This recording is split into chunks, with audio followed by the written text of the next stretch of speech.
Good morning. We picked out a song, and I should say I picked out a song, and I asked my sisters here to sing with me. And I want to share a little bit about why I picked this particular song. Little explanation here. When I was a little toddler, my mother used to get really irritated with me. You've seen the commercials where the guy is wearing the kitty cat boots. Well, was me. I always would play at my mother's feet, and I had one hand on her slacks or her skirt. That way I always knew where she was. And so she literally went about her daily chores with me attached. I never really thought about it, and I grew up and became a parent, and then I noticed that I really did not like being alone. When my family would be gone and I would be at home, it really bugged me, so I had to turn on the TV, sometimes the TV, the lights, and the radio. Did not like being alone. Never really thought about it, but when I was 33, I found a lump in my breast. And I had found things before, and I would go to the doctor, and he'd say, oh, it's nothing. So I reasoned in my mind, oh, it's probably nothing, so I pushed it back. And 8 months passed. Finally, I got into the doctor, and he says, oh, yes, we need a mammogram, and we need this, and he had some other doctors. And then they scheduled a biopsy. And then he came back, and I had a meeting with him. And I'm going to try not to cry.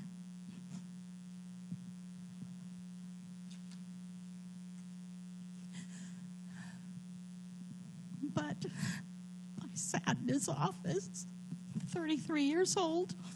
I don't smoke. I don't drink. I hadn't had any accidents. And he said, Donna, you've got cancer. And he said, it's a bad one. It's ductatory carcinoma, and it grows like a spider web. And usually, after about 8 months, if frequently it's terminal. And he said, very nonchalantly, you're going to have to look death right in the face. And I felt like I hit a brick wall. And so I spent about a week and a half just coming to terms with this, coming to terms with all the ifs. What if it's terminal? What if, I always depended on the fact that I would see my kids graduate, be present at their wedding, all these assumptions that I had made that we can't afford to make. Don't make assumptions. You have a moment now. And I felt so alone. And so the night before my surgery, I hadn't been able to sleep for days. And my family was kind of in denial. I tried to talk to my kids the night before to say, hey, something happens tomorrow. You guys stick together, take care of one another, kind of to prepare them if there was some problem. And Pastor, do you have a Kleenex? Thank you. And so my kids were like, Mom, are you done yet? We want to go play. They didn't really get it. And my husband had said, hey, what's for dinner? What's on TV tonight? I wonder if there's anything good. And I'm just thinking like, I'm at the door here, and I don't know what behind it. I don't know what I'm going to have to face. And so that feeling, I went to bed, and I laid in bed. I'm okay, Shelli. You're okay. Yeah. I went to bed, but I didn't sleep. I'd gone to bed about 10:30, And I laid, and I've never been a boo-hoo type person. So I laid there, and the tears just ran. They ran down my face for hours.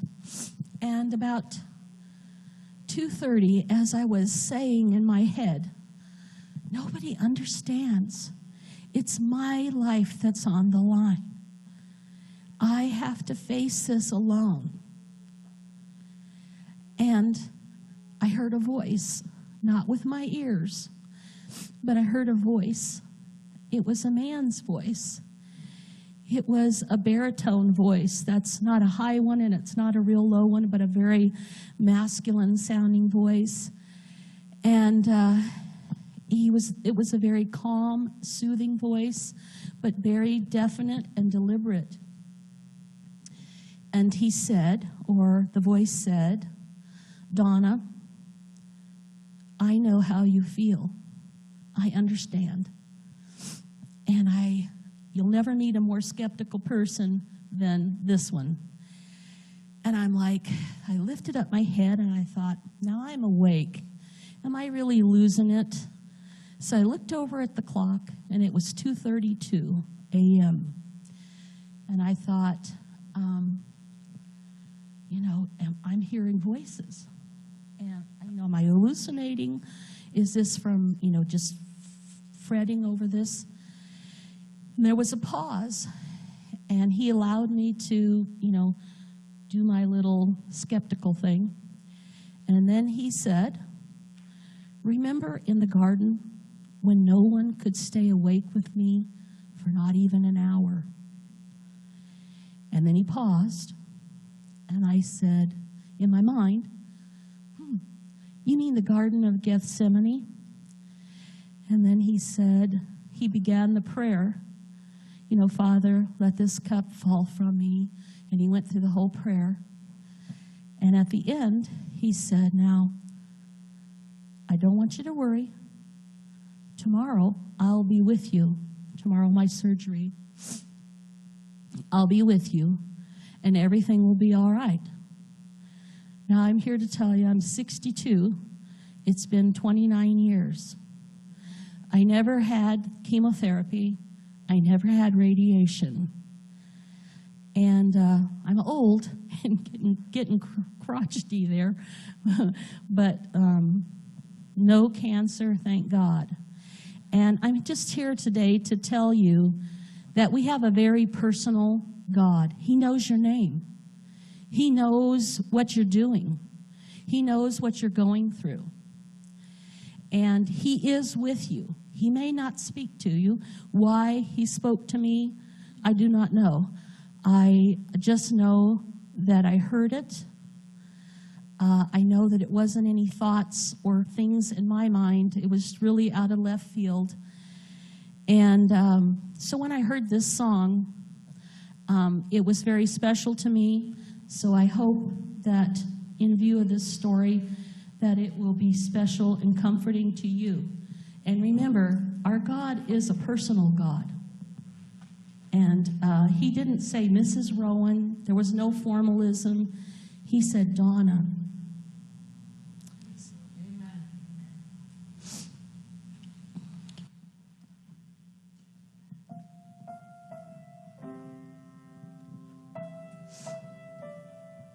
I'm going to try not to cry because you can't cry and sing. So if I try to look somewhere, distract myself, you'll know why.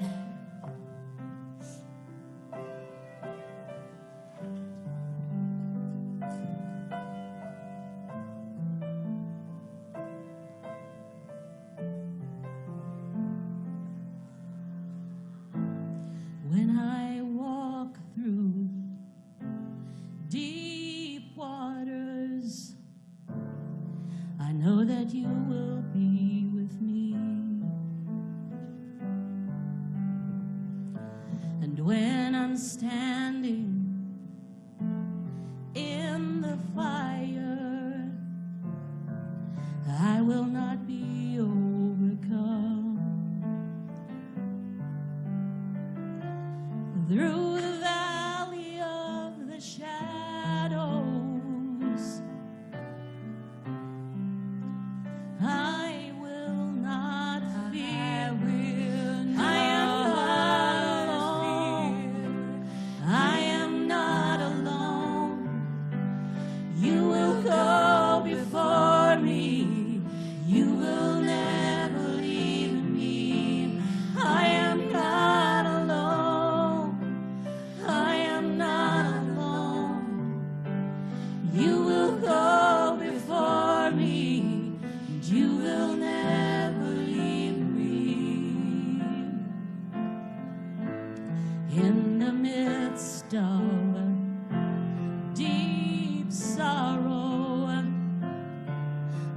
your light is breaking through. The dark of night will not overtake me. I am pressing into you. Lord, you fight my every battle,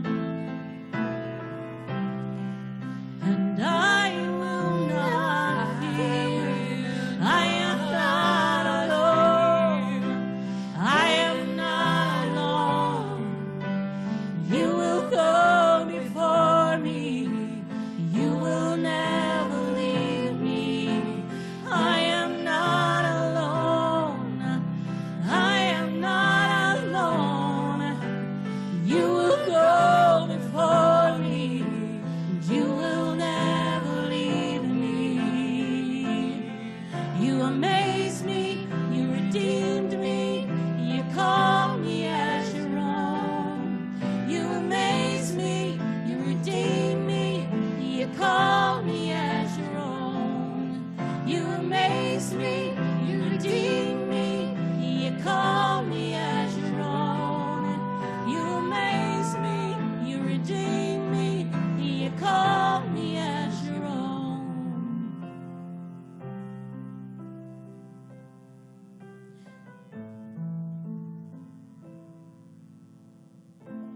You're my strength. You're my defender. And you're my refuge in the storm. Through all these trials, you've always been faithful. And you bring healing to my soul. I am not alone. I am not alone. You will go before me. You will never leave me. I am not alone. I am not alone. You will go before me. You will never leave me. I am not alone. I am not alone. You will go before me. You will never leave me. I am not alone. I am not alone. You will go before me. You will never leave me. I am not alone. I am not alone. You will go before me. You will never leave me.